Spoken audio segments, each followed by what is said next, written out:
Buonasera, oggi ospitiamo il vice primario di neuroradiologia presso il Neurocentro della Svizzera italiana. Lui infatti è un campione, possiamo dire così. Alessandro Cianfoni, buonasera e benvenuto. Buonasera, grazie del campione. Il matto, l'amore, l'eremita, la morte oppure la fortuna?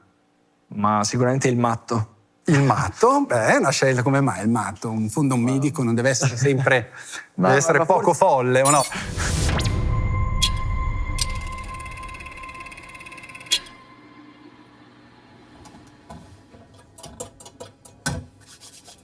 Most of my days begin quietly. Focused, precise. There is very little room for error when you work in this field. You know, I come from a family of doctors, but for a long time I couldn't see myself as a doctor. Maybe more like a sailorman. Then anatomy classes in high school, I was watching surgeries with my dad, and I would say that a long series of coincidences brought me here. Today I deal with the most delicate and elegant part of the human body, the brain and spine.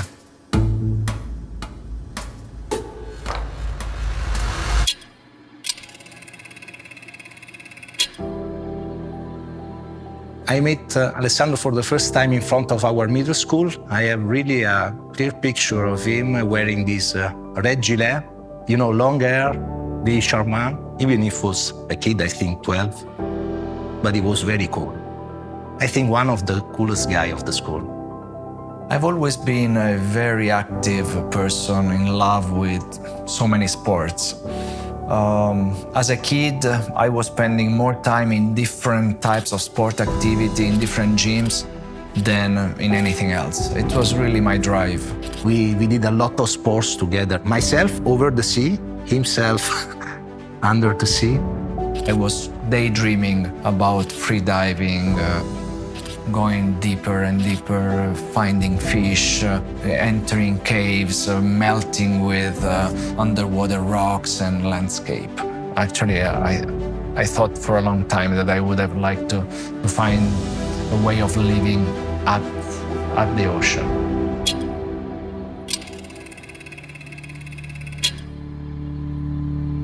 I remember very well the call I had the evening. It was immediately clear that was something really tough, really something that was not easy to solve.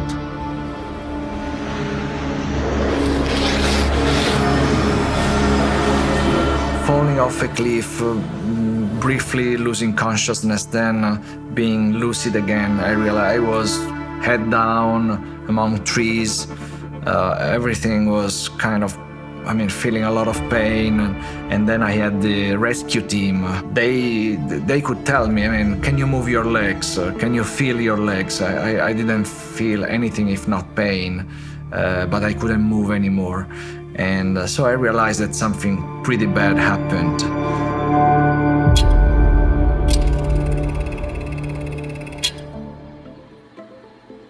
It was only by a coincidence that I met a competitive freediver, Davide Carrera, who for the first time put me on a rope and talked to me about competitive freediving. I met Alessandro 10 years ago in Sardinia, and he came with his family, and we went out at sea and started freediving together. He was already going around 40 meters in free immersion, and so I thought, this is a good dive.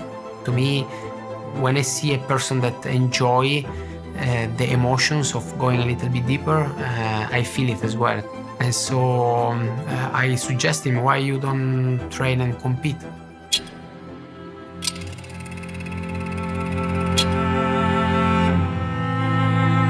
Well, I remember very well when then I met him maybe 1 or 2 days later in Rome, in this hospital, and he was smiling at me,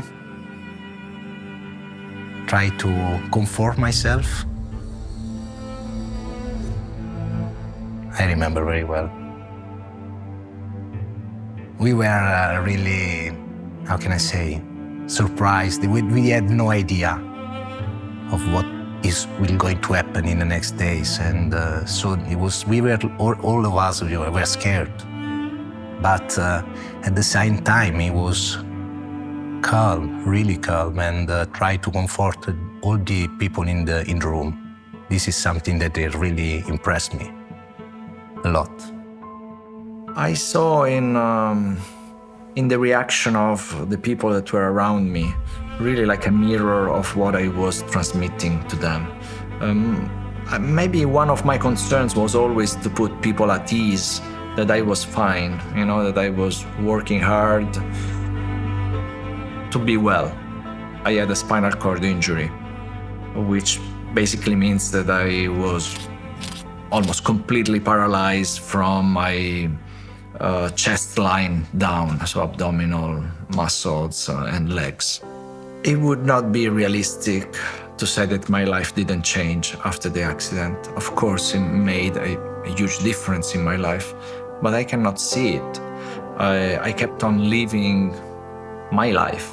I think I was never too regretful of what I had and what I lost. I always looked at what I have, and what I still have, and what new I can reach and I can achieve. Everybody loses something in his path and gains so much more. It's all a matter of opportunities and how you can seize them.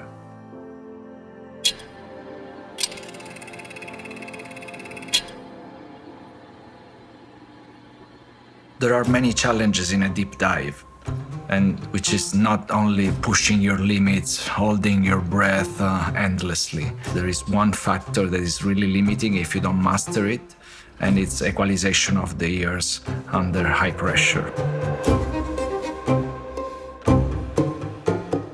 I'm Giovanni Bianco. I'm 35 years old and I'm a freediving instructor. I started teaching freediving in 2013. The first time I met Alessandro was 2 years ago, and actually our first meeting point was online. We had a video call where Alessandro explained me a little bit about his issues in equalization, like in deep freediving. He's very talented freediver, but he's also very picky. Like, very picky means that he really wants to know everything, but like everything, he's always asking why, and he's a doctor, so it's very hard to answer him and to make him like satisfied by the answer.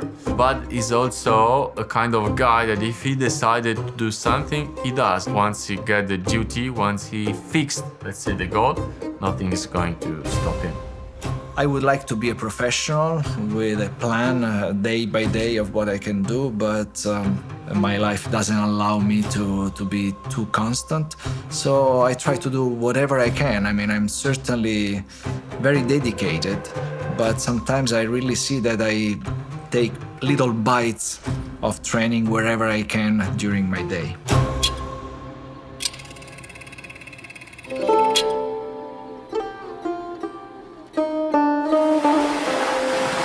We decided to go to Red Sea for training because generally the water conditions are ideal. My training in Sharm el-Sheikh and the hub was my very first opportunity to really dedicate days in a row to my depth diving training.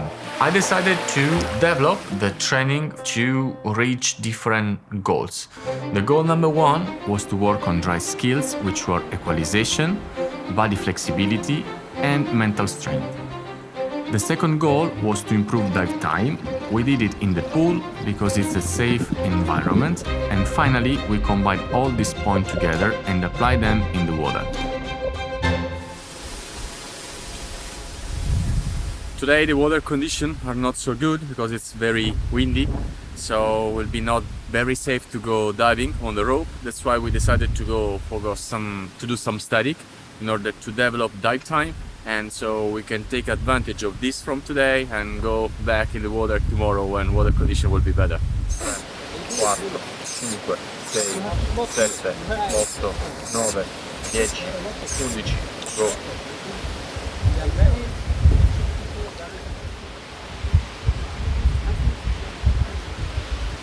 Mettiamo 5,30 adesso, dai un ok. Bravo. Cerca di sentire quali sono le differenze rispetto alle altre volte.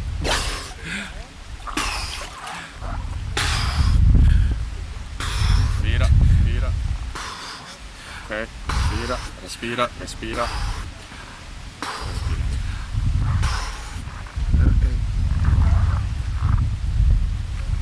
Era 5,45, quasi 6 minuti. Devo dire, cioè alla fine è quella, cioè ripossia è quella, però è più leggera, meno sofferenza. Ciao.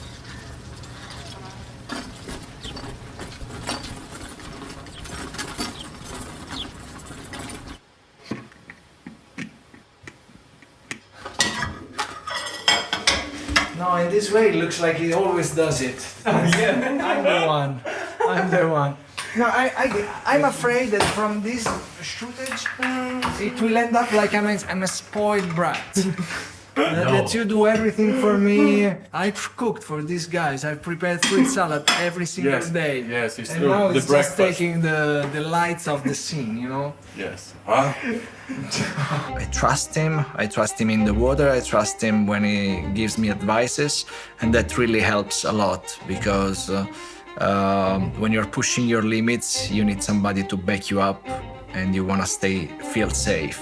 When we are about to dive and when safety, let's say real safety, is concerned, we don't talk much actually. Just by watching each other, the messages are clear without like pronouncing any single word. On the other hand, it was a lot of fun working with him. He's a very outgoing person, and we had fun in the water, but also outside. We are always joking about ourselves, about life, about everything. And I saw him growing because I remember where we started to work together. And now to see him performing such beautiful dives is something that makes me feel very proud of him. Today we arrived to the center and we got a very good news from the weather. The sea is completely flat, no current at all. And this is actually very good because today the plan was to start to add a few meters because the last days we work on dive time, we work on the equalization and everything is fine. And today we are ready to put some meters and this is the situation.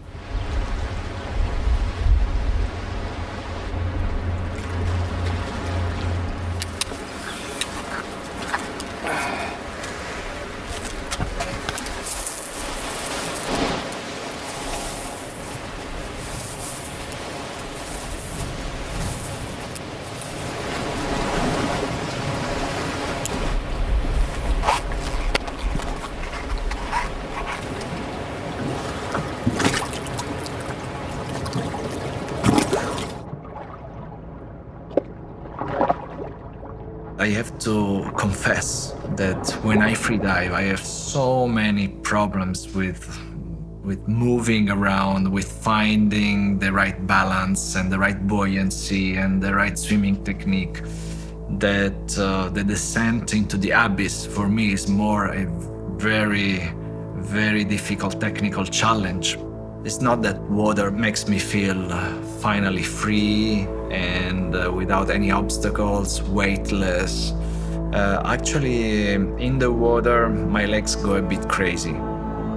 They are very tense and they start shaking and they don't allow me to relax. And relaxation, we know, is probably the center, the fulcrum of freediving. I do it without that part. So I can't relax my legs. Okay, I have to relax my neck, I have to relax my soul, I have to relax my chest, and do the best that I can with what I have left, like in life. The disciplines that Alessandro can perform in the water are two, and it's the free immersion and the no-fins technique. Free immersion technique is when you use the rope and you pull down the rope using your arm to go down and to go up. And the no-fins technique is when you swim. So you don't have contact with the rope, you only swim in front of the rope for the way down and the way up. We used also a lot the sled in order to train the equalization. With this system, I can dive with Alessandro, so I could go deeper to check his equalization and to provide him feedback in order to improve his technique. When you have to go down, you press brake and the weight of the sled is pulling you down. Once you reach the target depth, you just release the brake and the sled stops. You pull out the balloon, you inflate the balloon using the air bottle, and the balloon pull you up. So you don't use muscle to go down and you don't use muscles to go up. I could see every day little improvement up to reaching the goals that we set at the beginning of the training session. We also did one day a trip to the Blue Hole Dahab. It's a place where you have to go. It's kind of mecca for freediving, and I really wanted Alessandro to see that place. Welcome to the jungle. You been here before? No. First time? Wow, this is a legendary place. Yes, you're gonna feed on. Imagine so many generations of freedivers went through it. Yes, everybody come to this hole to purify themselves. Yes, because yes, exactly. You have to go through the layers of pressure, and it pushes all the bullshit out of it. Squeezes all the bullshit out. In Sharm and Dahab, you really feel like you are in the temple of freediving. I mean, you hear of so many champions in the past years that have trained, that attempted records, and prepared their season in these places. And then you meet them actually there. You feel the presence, and you live the history of freediving in these places.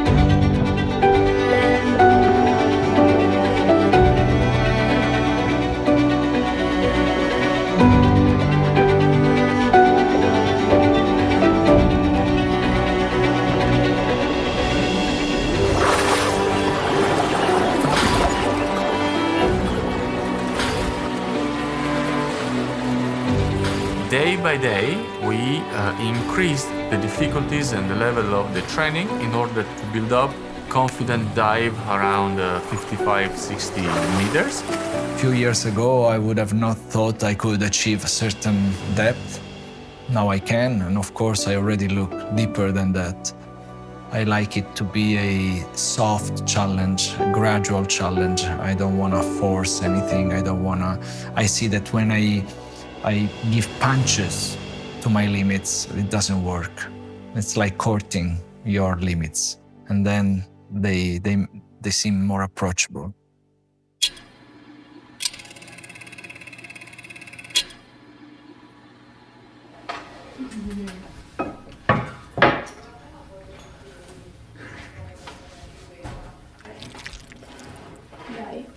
Does my family support my freediving activity? Trovo l'apnea uno sport molto complicato, però di questo non sono preoccupata perché so e conosco anche amici di papà che l'hanno detto, che ha questa abilità in un attimo di sapere quando deve essere concentrato e quando invece può essere un po' più rilassato. Ma mi fido di papà e so che lui conosce i suoi limiti e anche il suo corpo. My kids certainly share my passion. I poured a lot of love into their education, to love the ocean and being underwater, so that now they are basically natural freedivers. They dive deep with no concerns. Fin da piccoli papà ci ha sempre trasmesso la sua passione per il mare e per l'acqua. Abbiamo passato tutte le estati in Sardegna fin da quando siamo piccoli. Con lui abbiamo sempre nuotato, abbiamo fatto il giro delle isole. Magari andavamo sott'acqua a cercare conchiglie o polpi.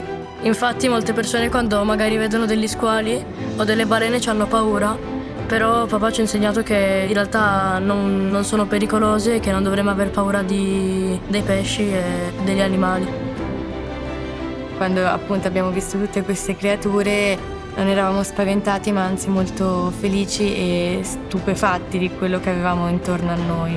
Ed è un'esperienza che ci rimarrà molto impressa e ringraziamo papà e anche mamma perché ci hanno dato questa possibilità di viverlo.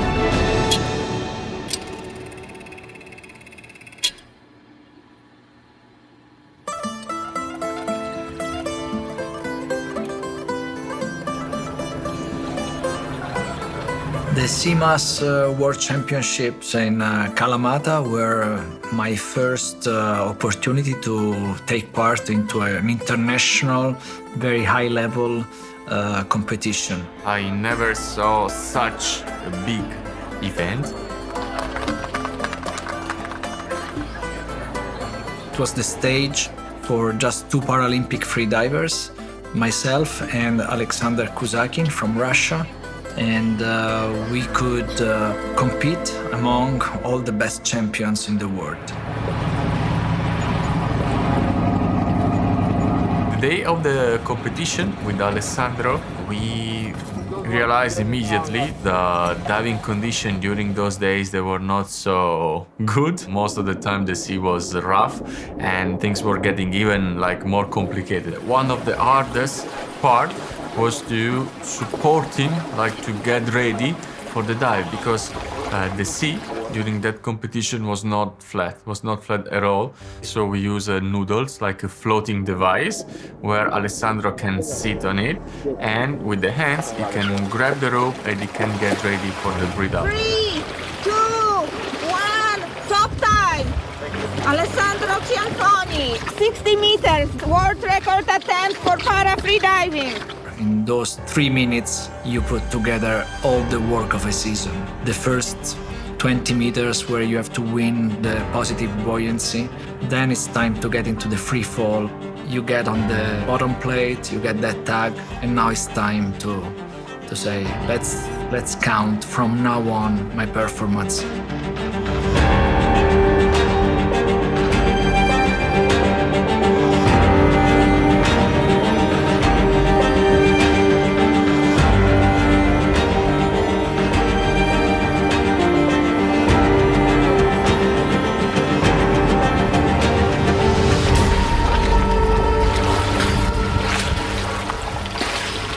But then when you resurface and you are feeling, okay, I made it, and you get that okay sign, that white card, and there are all the splashes around you, all your supporters, the safety that were there. Actually, you feel it's like a teamwork. You are not solo anymore, and that's a big reward. So I had my world record, but it lasted 4 minutes, because 4 minutes later, Alex dove to 61 meters in free immersion. So at that point, the new world record was his.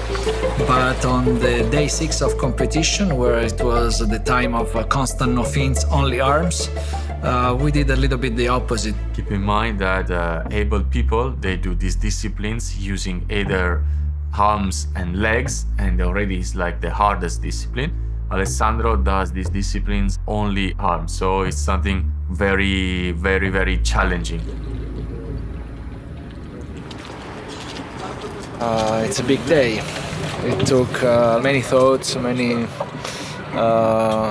discussions, many decisions, and today I think the sea will see us.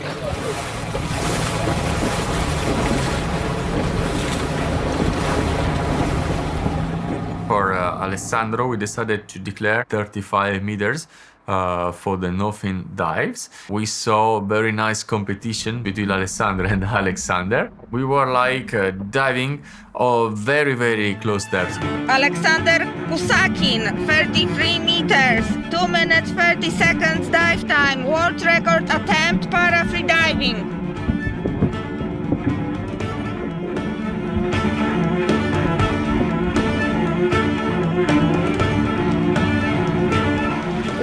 Dive time.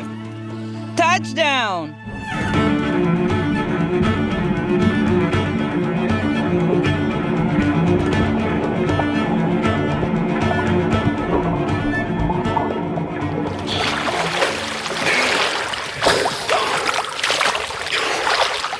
I'm okay. Last 3 minutes. So white card. Alex dove to 33 meters, winning his world record, and it was my time to do a constant no fins attempt. So many details have to align in the correct way so that you are successful in what you are trying to do.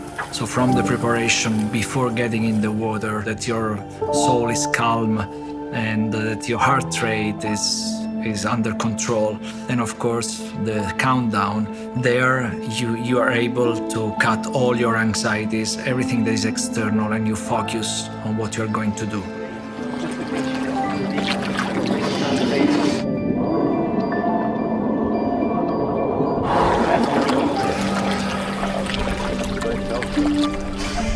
Five, 4, 3, 2, 1. Top time.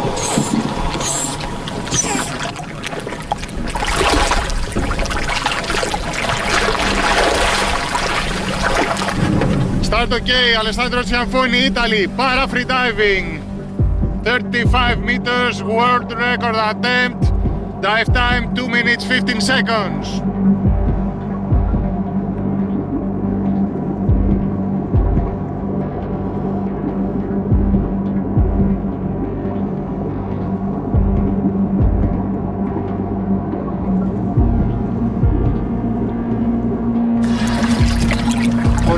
Second dive time. 30 down. Touchdown.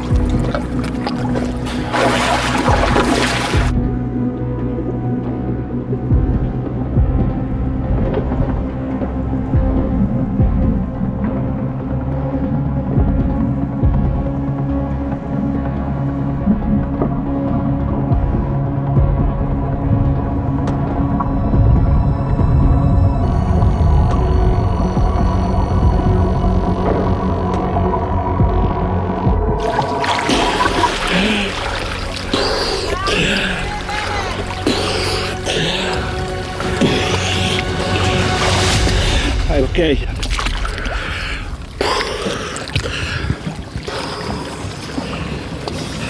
Very okay.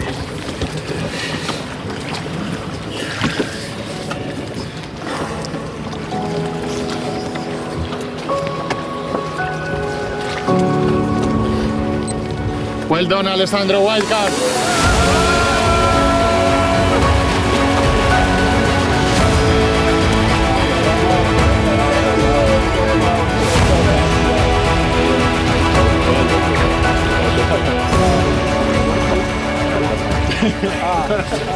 World record holder. How was the day? Very nice. Very nice? Yeah. Today, first time, I liked it. First time in my life. You will start like it. Ciao, grazie. Thank you so much. Thank you, thank you. The first time. Para-freediving is a growing movement. We are still at the pioneer stage of this sport, but certainly we showed with our healthy sportsmanship rivalry that there is a spot for para-freediving into the regular freediving high-level competitions. He's my Armand Duplantis, you know? I know that he can do a lot of records whenever he wants. So he just need to manage the time from one record to the other. I really think that Alessandro's story can be an inspiration because it's a great example of how perseverance, how being humble and not giving up. Once you settle a goal and you stay focused on your objectives, you can reach whatever you want.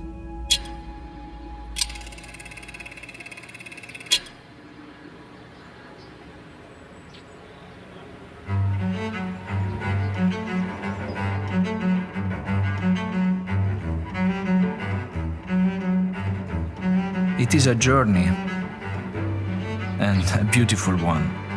I can see that the sentence that so deeply fascinated me and sparked this passion for the water, for freediving, has been there and still resonates with me. fino a tornare alla superficie assolata e dalla prima espirazione.